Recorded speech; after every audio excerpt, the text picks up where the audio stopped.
तो बौद्ध में भारत बनाने की पहली जिम्मेदारी जो अगर किसी भी धर्म की कहें या देखें तो उस धर्म के जो पुजारी वर्ग होता है, पुरोहित वर्ग होता है, उसके ऊपर आती है। तो बाबा साहेब डॉक्टर भीमराव अम्बेडकर, भगवान बुद्ध का जो उद्देश्य है, विषय है कि ना तो हिंदू है, ना मुसलमान है, ना बौद्ध है, उनका विषय है मनुष्य। मनुष्य के कल्याण के लिए कह रहे हैं, और जो कुछ भी कह रहे हैं नितांत प्राकृतिक है, प्राकृतिक सिद्धांत है, इसीलिए वो सनातन है, कभी भी बदलता नहीं है, जब मर्जी इस्तेमाल कर लीजिए। 2700 साल पहले बुद्ध ने कहा था, तब भी ऐसे ही काम कर रहा था, आज 2700 साल के बाद भी उतना ही काम करेगा। इस धर्म का जो पुरोहित वर्ग है, जिसे बौद्ध भिक्षु कहा जाता है, उसकी तरफ देखते हैं तो वो विलासितापूर्ण जीवन जीने में ही मशगूल है। उसको बौद्ध विहारों से बाहर निकलकर धर्म का प्रचार करने में कोई उसको जो है इंटरेस्ट नहीं है। बड़े खिन्न और दुखी मन से जो है बाबा साहेब को यह कहना पड़ता है 13 अक्टूबर को चंद्रमणि जी को कि मैं बुद्ध की शरण जाऊंगा, धम्म की शरण जाऊंगा, लेकिन संघ की शरण नहीं जाऊंगा, क्योंकि आजकल जो भिक्षु संघ है वो धम्म प्रचार नहीं कर रहा है। चंद्रमणि जी समझाते हैं कि आज तक जो आप तक जो ये धम्म पहुंचा है वो इस भिक्षु संघ ने संभाल रखा है, तभी अब तक पहुंचा है, इसलिए संघ की शरण तो जाना ही पड़ेगा, तीनों शरण जाना पड़ेगा। कन्विंस होते हैं, वो तीनों शरण जाते हैं, लेकिन प्लानिंग करते हैं कि भारत को बौद्ध में कैसे करना है। तो इसी बात को सोचते सोचते जो है मैंने भी काफ़ी विचार किया, चिंतन किया कि भारत बौद्ध में हो क्यों नहीं रहा है। बाबा साहेब ने 1956 में बौद्ध धर्म ग्रहण किया, लाखों लोगों ने उनका अनुसरण करते हुए बौद्ध बन गए। जब उनकी डेथ हुई तब लाखों लोगों ने बौद्ध धर्म अपनाया। फिर भारत बौद्ध में क्यों नहीं हो रहा है? जब कारण को हमने खोज की, देखा, तो बड़ा आश्चर्य हुआ कि कहने के लिए तो हम बौद्ध हैं, हमने अपने नाम के आगे बौद्ध लगा लिया है, गैजेट में भी शायद परिवर्तन कर लिया हो, सरकारी खातों में भी हम बौद्ध बन गए हों, लेकिन वास्तव में हम लोग जो है बौद्ध हैं ही नहीं। मैं जब भी किसी बौद्ध से पूछता हूँ कि भाई बौद्ध धर्म के बारे में बताइए, कि बौद्ध धर्म के बारे में आप क्या जानते हैं, तो उत्तर मिलता है कि हिंदू धर्म को ना मानना बौद्ध धर्म है। फिर थोड़ा सा और दबाव डालते हैं, भाई और कुछ बताइए, तो बोलते हैं कि देवी देवताओं को ना मानना, ना पूजा करना बौद्ध धर्म है। और आगे पूछो तो बोलते हैं कि अंधश्रद्धा, पाखंड, अंधविश्वास को ना मानना बौद्ध धर्म है। और पूछो तो बोलेंगे कि विज्ञानवाद को मानना धर्म है, बौद्ध धर्म है।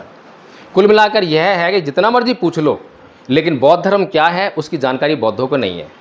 तो जिस बात का हम प्रचार करना चाहते हैं, अगर उसकी हमें जानकारी ही नहीं होगी तो उसका हम प्रचार करेंगे कैसे?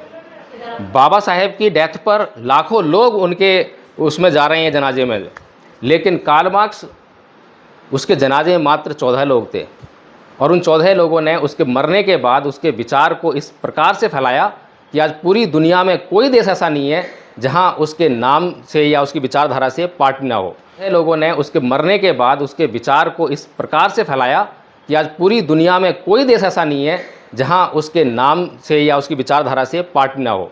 और सभी लगभग आधे दुनिया में जो है सरकारें बनी हैं, भारत के अंदर कई राज्यों में सरकार बनी है उसकी विचारधारा पर आधारित जो है। लेकिन बाबा साहेब का विचार जो इतना महत्वपूर्ण विचार है, कार्ल मार्क्स कहता है कि धर्म अफीम का नशा है, और बाबा साहेब उसकी स्टेटमेंट को पढ़ के उसको जो है नकार देते हैं, रिजेक्ट कर देते हैं कि नहीं, ये गलत स्टेटमेंट है।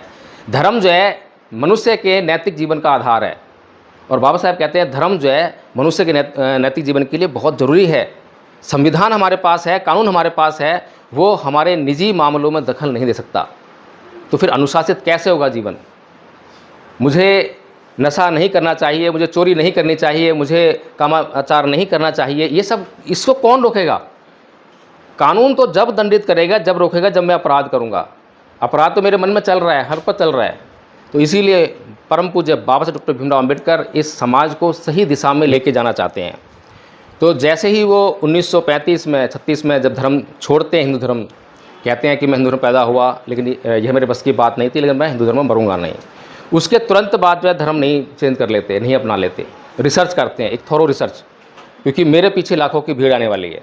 और थोरो रिसर्च के बाद इस निर्णय पर पहुँचते हैं कि बौद्ध धर्म ही शरण गमन के लिए सबसे उचित शरण है, और वो बौद्ध धर्म शरण जाते हैं। उससे पहले कितने प्रलोभन आते हैं आप सभी को पता है, मुस्लिम्स ने दिए, सिखों ने दिए, ईसाइयों ने दिए, लेकिन वो अपने समाज के लिए समर्पित थे, इसलिए समाज को किसी भी हालत में बेच नहीं सकते थे।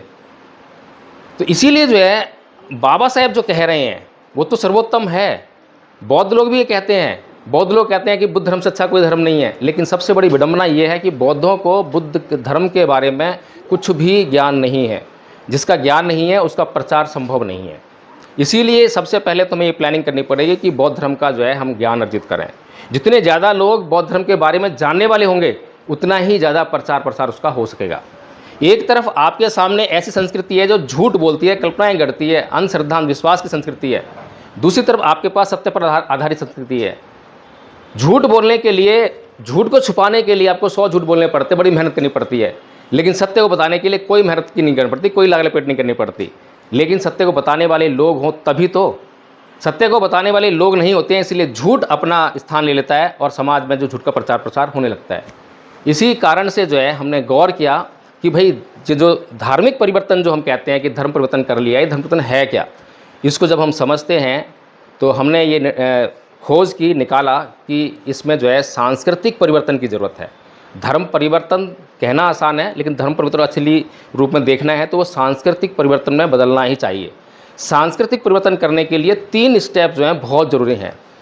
पहला कदम होता है प्रतीकों का परिवर्तन, जैसे कि मूर्तियाँ, तस्वीरें, झंडा, बुद्ध विहार, मंदिर वगैरह जो है ये प्रतीक हैं जिनको देखने से मालूम पड़ जाता है कि यह व्यक्ति ईसाई है, हिंदू है, बौद्ध है या मुसलमान है।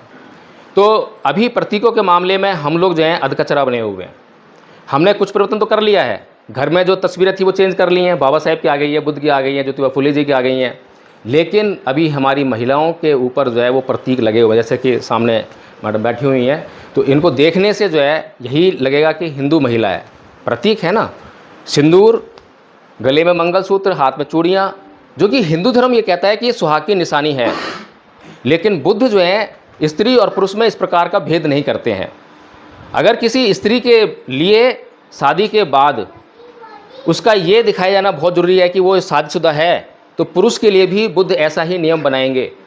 अगर ऐसा नियम नहीं बनाया जाता तो बुद्ध जो है स्त्री को कभी भी ऐसे नियम में नहीं बांधेंगे।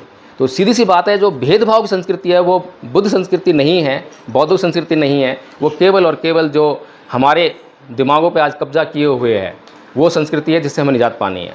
तो जो प्रतीकों का जो मामला है उसमें हम जो है सफल नहीं हैं, उसमें हम बाबा साहेब की बात को नहीं मान रहे हैं, फॉलो नहीं कर रहे हैं। दूसरा जो महत्वपूर्ण परिवर्तन है वो है रीति रिवाज, परंपराओं और उत्सवों का परिवर्तन।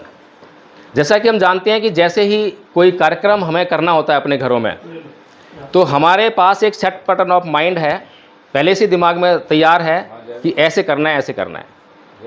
शादी विवाह घर में हो रहा है, बौद्ध भिक्खु को बुला लिया है, बौद्ध भिक्खु को हमने बुलाया है फॉर्मेलिटीज़ के लिए, लेकिन सारी जो रस्में हैं, रीति रिवाज हैं, वो सब वही चल रही है पहले चलती थी। इस तरह से हमारा उसमें कोई परिवर्तन नहीं है। उत्सवों में परिवर्तन कर लिया है हमने, हिंदू जो उत्सव थे उनको मनाना छोड़ दिया है, लेकिन अभी भी हम जो है जो बौद्ध उत्सव हैं उनकी तरफ नहीं बढ़े हैं, उनकी जानकारी ही नहीं है। उपोषण जो है उसकी जानकारी नहीं है, पवाना विधि क्या होती है उसकी जानकारी नहीं है, बौद्ध भिक्षु कैसा आचरण करते हैं उसकी जानकारी नहीं है। जब जानकारी नहीं है तो हम कैसे पता लगाएंगे कि कौन भिक्षु है और कौन भिक्षु नहीं है। कोई भी चीवर पहन के आएगा और हम उसके पैरों में लेट जाते हैं। ये संस्कृति जो है उधर की संस्कृति है, इधर की संस्कृति नहीं है।